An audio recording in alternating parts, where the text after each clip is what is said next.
په دې وخت کې د عیسی شاګردان بیرته راغلل او کله چې هغوی ولیدل چې هغه د یوې ښځې سره خبرې کوي نو حیران شول، خو په هغوی کې یو هم پوښتنه ونه کړه ته د هغې نه څه غواړې یا ته ولې د هغې سره خبرې کوي. نو ښځې خپل منګی پرېښود، بیرته ښار ته لاړه او خلکو ته وویل راشئ او یو داسې سړی ووینئ چې ما چې تر اوسه پورې هر څه کړي دي هغه یې راته وویل، کیدای شي چې هغه مسیح وي. نو هغوی د ښار نه ووتل او عیسی ته ورغلل. په دې وخت کې شاګردانو د عیسی نه په کلکه وغوښتل استاده یو څه وخوره، خو عیسی هغوی ته وویل زما سره د خوړلو دپاره داسې خواړه شته چې تاسو ترې هیڅ خبر نه یئ. نو شاګردانو په خپلو کې یو بل ته وویل آیا کوم چا هغه ته خواړه راوړي دي؟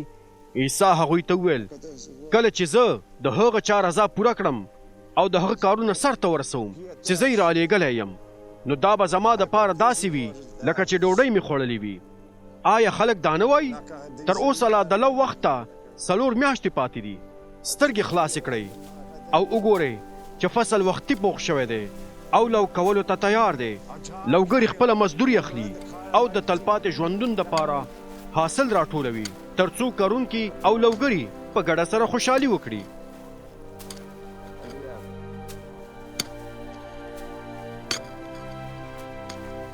نو دا رښتیا دي چې خلک وایي یوې کري او بلې ریبي. ما تاسو ولیږلی چې د هغو پټۍ فصلونه وریبئ چې تاسو پکې زحمت نه دی ویستلی، نورو زحمت ویستلی او تاسو د هغوی د کار نه ګټه اخلئ.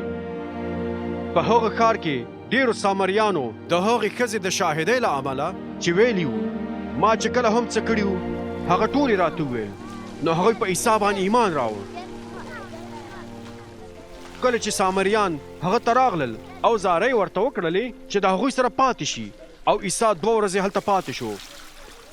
نورو ډېرو خلکو هم د هغې د خبرو له امله ایمان راوړ او هغوی هغې ښځې ته وویل موږ ستا د خبرې په سبب ایمان نه دی راوړی بلکې موږ په دې خاطر ایمان راوړو چې په خپله مو د هغه خبرې واورېدلې او په دې پوه شو چې هغه په رښتیا سره د نړۍ خلاصونکی دی. 2 ورځې وروسته عیسی له هغه ځای نه روان شو او جلیل ته لاړ. که څه هم عیسی په خپله شهادت ورکړی چې یو پیغمبر ته خلک په خپل وطن کې درناوی نه کوي، نو کله چې هغه جلیل ته ورسېده خلکو ورته هرکلی ووایو. هغوی هم د فصې په اختر کې اورشلیم ته تللي وو او هر څه چې هغه په اختر کې په اورشلیم کې کړي وو هغوی لیدلي وو. نو عیسی یو ځل بیا په جلیل کې قانا نومې ځای ته چې هغه پکې اوبه په شرابو باندې بدلې کړې وې لاړ. هلته د دولت یو مامور و چې زوی په کپرناهم کې ناروغه پروت و.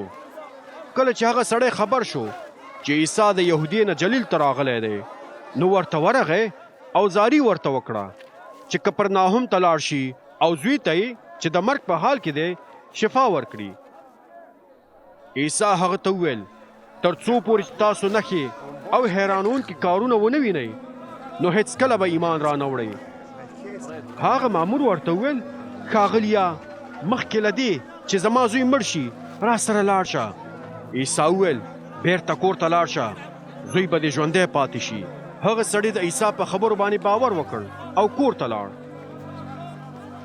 هغه لا په لاره روان و چې نوکران ورته په مخه ورغلل او ورته ویل زوی دې ژوندی او روغ دی. هغه ترې پوښتنه وکړه چې زوی مې څه وخت روغ شو؟ هغوی ځواب ورکړ پرون ماسپښین 1 بجه هغه تبې پرېښود.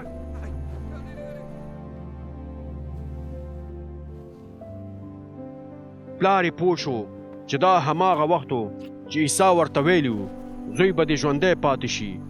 نو هغه او د هغه ټولې کورنۍ ایمان راوړ. دا د عیسی د یهودیې نه جلیل ته د راتللو نه وروسته د قدرت 2مه نښه وه.